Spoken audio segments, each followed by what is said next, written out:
रागिनी अपने कमरे में बैठकर टीवी देख रही थी और मूंगफलियां खा रही थी। तभी टीवी पर पिज्जा की एक एड आती है। उसकी मम्मी रीमा भी वहाँ थी।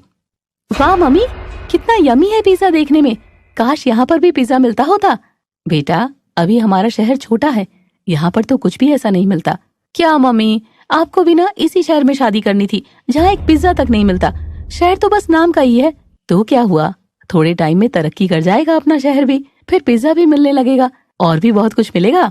कब करेगा तरक्की? जब मैं बूढ़ी हो जाऊंगी? नहीं, बस 10-15 सालों में। वाह वाह, अच्छा मजाक है। अब ये मूंगफलियां खाकर ही टाइम पास करना पड़ रहा है। पिज्जा की ऐड देखते ही इतना मन करता है कि पता नहीं कैसा टेस्ट होगा इसका। कोई बात नहीं, कभी तुझे भी पिज्जा खाने को मिल जाएगा। न जाने कब मिलेगा। पापा कभी शहर जाएंगे तो उनको बोलूंगी, वहाँ से मेरे लिए पिज्जा लेकर आएंगे।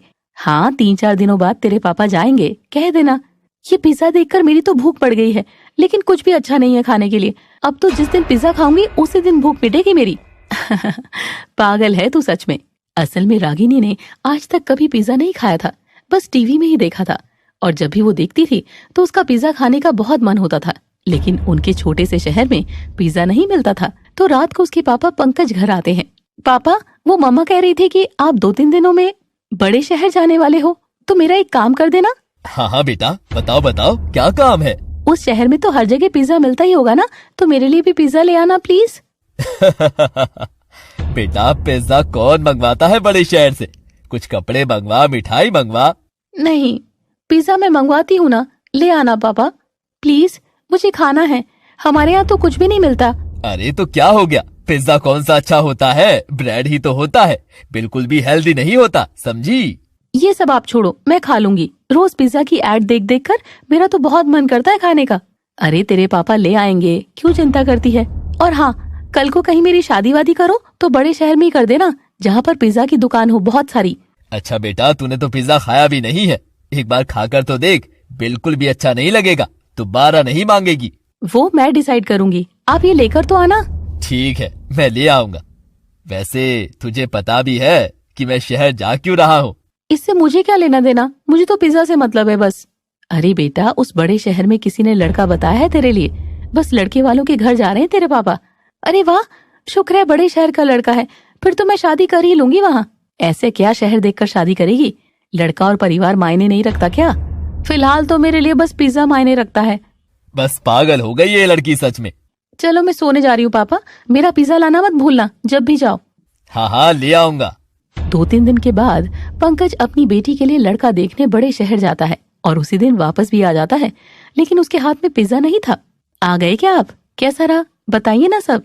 अरे भाई, मुझे बैठने तो दो शांति से, सब बताता हूँ। घर कैसा था, लड़का कैसा था, कोई डिमांड तो नहीं है उनकी? ये सब छोड़िए पापा, पिज्जा दो जल्दी से। कहाँ है, बैग में है क्या? बेटा, पिज्जा तो मैं लाया ही नहीं। ये बात सुनकर रागिनी गुस्सा हो जाती है। एक काम बोला था आपको छोटा सा, वो भी नहीं हुआ आपसे। हद करते हैं पापा आप भी। नाराज क्यों होती है बेटा? जब मेरी वापसी का टाइम हुआ तो वहाँ कोई पिज्जा की दुकान खुली ही नहीं थी, फिर कैसे लाता? तो पहले ही लेकर रख लेते। आपको तो पता था ना कि मुझे पिज्जा खाना है, तो मतलब खाना है। आपकी वजह से अब मैं भूखी रहूंगी, देखना। बेटा, ऐसी बात नहीं करते। एक पिज्जा के लिए तू अपने पापा से नाराज हो रही है? आपको नहीं पता मुझे पिज्जा कितना पसंद है, मुझे बस खाना है। एक बार खाकर देखना चाहती हूँ कैसा होता है। कोई बात नहीं बेटा, जब तेरी शादी हो जाएगी वहाँ तो खा लेना। नहीं, बस आप रहने दीजिए, पता था आप नहीं लाएंगे। ये सब छोड़ो, आप बताइए लड़का क्या करता है, फैमिली कैसी है? रजत नाम है लड़के का, अच्छा बिजनेस है उसका खुद का। परिवार में बस उसकी माँ और छोटी बहन है और कोई भी डिमांड नहीं है उनकी। अरे वाह, बस और क्या चाहिए? आपको पसंद आया तो मतलब अच्छा ही होगा। हाँ, बहुत अच्छा है। और इसी संडे को वो रागनी को देखने के लिए भी आएंगे। वैसे मैंने फोटो तो दिखा दी थी उन लोगों को। तो फिर कैसी लगी उनको हमारी रागिनी? उन्हें तो रागनी बहुत पसंद आई, लेकिन एक बार रजत रागनी से मिलकर बात करना चाहता है। रागनी भी तो बात करना चाहती होगी। मुझे किसी से कोई बात नहीं करनी, मुझे तो बस पिज्जा चाहिए था, वो नहीं मिला। अब मुझे कोई बात नहीं करनी। बस कर बेटा, एक पिज्जा के लिए इतना मूड मत खराब कर अपना। और संडे को सब आएंगे, तैयारी कर लेना। चिंता मत कीजिए, सब तैयारी कर लेंगे। वहीं रागिनी अब फोन पर भी पिज्जा की वीडियो देखती रहती थी और घर पर पिज्जा बनाने का सोच रही थी।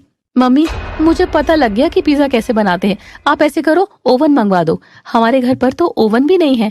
बेटा, हम क्या करेंगे ओवन का? अब तेरी तो कुछ टाइम में शादी हो जाएगी, हमारे किस काम का फिर? शादी तो हो जाएगी तो क्या मैं वापस नहीं आऊंगी क्या? बिल्कुल आएगी, लेकिन अब आकर क्या पिज्जा ही खाती रहेगी? हाँ, आप बस ओवन मंगवा दो मुझे। बेटा ऐसे जिद नहीं करते, अभी 100 काम बाकी है। संडे को लड़के वाले आएंगे, पहले उसकी तैयारी कर ले। बस मुझे पता था आप कोई ना कोई बहाना बना देंगे, पापा भी ऐसी करते हैं, अब तो रहने ही दो। अरे बेटा मैं खुद ही ऑनलाइन ऑर्डर कर दूंगी, ओवन तो घर पर आ ही जाएगा और दुकान से सामान ले आऊंगी पिज्जा बनाने का। अच्छा ठीक है, कर दे ऑर्डर और सामान भी ले आ। पिज्जा का सामान लेने के लिए किराने की दुकान पर जाती है। अंकल जी चीज और पिज्जा सॉस, ऑर्गेनो और चिली फ्लेक्स दे दो, और पिज्जा बेस भी। और अरे अरे बेटा, ये सब क्या बोल रही है? ये कौन सी चीजें हैं?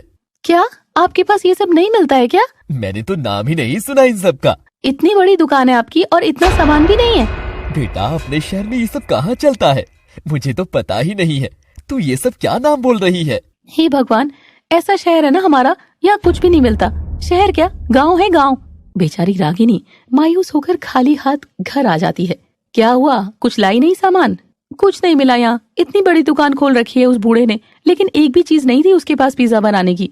मैंने तो कहा ही था अब सामान भी ऑनलाइन मंगवा ले। ऑनलाइन मंगवाऊंगी तो 10 दिन तक आएगा, पिज्जा तो मुझे आज ही खाना था ना, क्या फायदा? तो बेटा तेरी मर्जी है फिर। रागिनी थोड़ा परेशान हो जाती है क्योंकि उसे हर हाल में पिज्जा खाना ही था। तो शनिवार का दिन था और दूसरे शहर में रजत, उसकी माँ कल्याणी और बहन हिना रागिनी के घर आने की तैयारी कर रहे थे। माँ वैसे फोटो में देखने पर तो रागिनी मुझे अच्छी लगी, तो मिलने की क्या जरूरत है? अरे बेटा बात करने से बहुत पता चलता है, मैंने तो कहा था फोन पर बात कर ले, लेकिन तूने की ही नहीं। मजाक कर रहा हूँ। मैंने सोचा जब जाना ही है 3-4 दिन में, तो अच्छे से मिलकर ही बात करेंगे। हाँ माँ सही कह रहे हैं भैया, फोन पर बात करने में इतना पता नहीं लगता। बस मेरी बहू समझदार हो, जैसी मैं चाहती हूँ बिल्कुल वैसी ही। वो सब तो जाने से ही पता लगेगा। तभी रजत का फोन बजता है। ये रागिनी के पापा पंकज की कॉल थी। रागिनी के पापा फोन कर रहे हैं। हाँ तो बात कर ले बेटा, कुछ कह रहे होंगे, उठा फोन। पंकज फोन उठाता है, लेकिन वो हैरान था क्योंकि फोन की दूसरी तरफ रागिनी के पापा नहीं बल्कि रागिनी खुद थी कॉल पर। हेलो रजत, मैं रागिनी बोल रही हूँ। ओह हाय रागिनी, कैसी हो तुम? मैंने सोचा नहीं था कि तुम भी ऐसे फोन कर सकते हो मुझे। हाँ थोड़ा जरूरी काम था इसीलिए कर लिया। वहीं कल्याणी और हिना भी हैरान थे कि रागिनी ने खुद चलकर फोन किया था। देखो तो माँ कितनी एडवांस है हमारी भाभी। हाँ बेटा अच्छी बात है, आखिर शादी कोई खेल थोड़ी ना है, थोड़ा खुलापन होना ही चाहिए। वही तो मैं कब से कह रही हूँ, चलो अच्छी बात है। कॉल पर और रागिनी बताओ क्या जरूरी काम था? वो मैं कह रही थी कि आप सब कल मुझे देखने के लिए आ रहे हैं, तो मेरा एक छोटा सा काम कर दोगे प्लीज? हाँ हाँ क्यों नहीं, बोलो। वो क्या है कि आपको तो पता ही है हमारा शहर कितना छोटा है और यहाँ पर ढंग का कुछ भी नहीं मिलता है। तो क्या हुआ, शहर से क्या फर्क पड़ता है, इंसान सही होना चाहिए बस। ये सब तो कहने की बातें हैं, छोटे शहर में रहने वालों को ही पता है कि शहर से बहुत फर्क पड़ता है। अच्छा बताओ आगे। वो मैं कह रही थी कि मैंने आज तक कभी जिंदगी में पिज्जा नहीं खाया, क्या तुम मेरे लिए वहाँ से पिज्जा ले आओगे प्लीज? ये बात सुनकर रजत हैरान हो जाता है। क्या पिज्जा ले आऊं, सच में? जी हाँ। वहीं रजत की माँ और बहन भी ये बात सुनकर हैरान थी कि रागिनी ने उसे स्पेशल पिज्जा लाने के लिए कॉल किया था। चलो ठीक है। हाँ पक्का ले आना। ओके अब मैं रखती हूँ। रागिनी की ऐसी डिमांड सुनकर रजत और उसका परिवार बहुत हैरान थे। ये क्या है, पहली बार इनकी आपस में बात हुई और वो भी पिज्जा की डिमांड। मैं तो खुद हैरान हूँ, ये सब क्या है रजत? वही तो मुझे समझ में नहीं आ रहा माँ, पहली बार हुई बात में ऐसे कौन कहता है? दोबारा फोन मिलाओ, मुझे रागिनी के पापा से बात करनी है। रागिनी की ऐसी बचकानी हरकत का उसके रिश्ते पर क्या प्रभाव पड़ने वाला था और कल्याणी उसके पापा से क्या बात करने वाली थी। देखते रहिए पिज्जा वाली बहू के अगले एपिसोड में।